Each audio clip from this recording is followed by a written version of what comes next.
Le Christ est ressuscité. Chers amis, bonjour. Nous continuons notre chemin avec Abraham. Saint Paul, dans la lettre aux Romains au chapitre 4, verset 19, nous parle d'Abraham en ces termes. C'est d'une foi sans défaillance qu'il considéra son corps déjà mort. Il avait quelques 100 ans et le sein de Sarah mort également. Abraham a dû avoir une foi sans défaillance, une foi qui mettait sa confiance radicalement dans la promesse du Seigneur et non pas dans les circonstances, parce qu'il avait 100 ans lorsque le Seigneur lui a dit « L'année prochaine, tu auras un fils. L'année prochaine, ta femme, Sarah, t'enfantera un fils. » Et le sein de Sarah également était mort, elle avait plus de 90 ans, et voilà que Abraham continue dans la foi sans défaillance. Une foi sans défaillance, c'est une foi qui met sa confiance dans la parole de Dieu et non pas dans les circonstances. Les circonstances, Dieu peut les changer. Nous, très souvent, nous arrêtons aux circonstances et nous nous décourageons devant les circonstances, pensant que rien ne peut être fait. Mais Dieu est un Dieu qui donne la vie aux morts et appelle à l'existence les choses qui n'existaient pas. Et je continue aujourd'hui avec ce petit témoignage de Antonia, qui n'arrivait plus rien à faire avec son bras après l'opération. Et un jour, elle se propose d'aider notre communauté, d'aider à garder les enfants, parce que nous faisions un cours Philippe. Et elle avait participé à ce cours Philippe, ça lui avait donné tellement de bénédictions qu'elle a dit, moi je veux que des mamans qui ont des enfants et ne pourraient pas participer, qu'elles puissent participer, je vais m'occuper des enfants.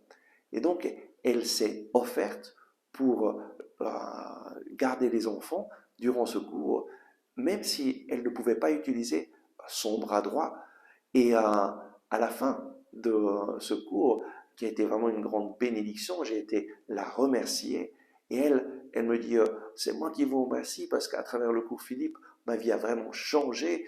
Mais Père Olivier, est-ce que vous pouvez prier pour moi afin que je guérisse, que je puisse utiliser mon bras? Vous voyez, je ne peux rien faire. Et le docteur m'a dit qu'il ne pouvait rien faire d'autre.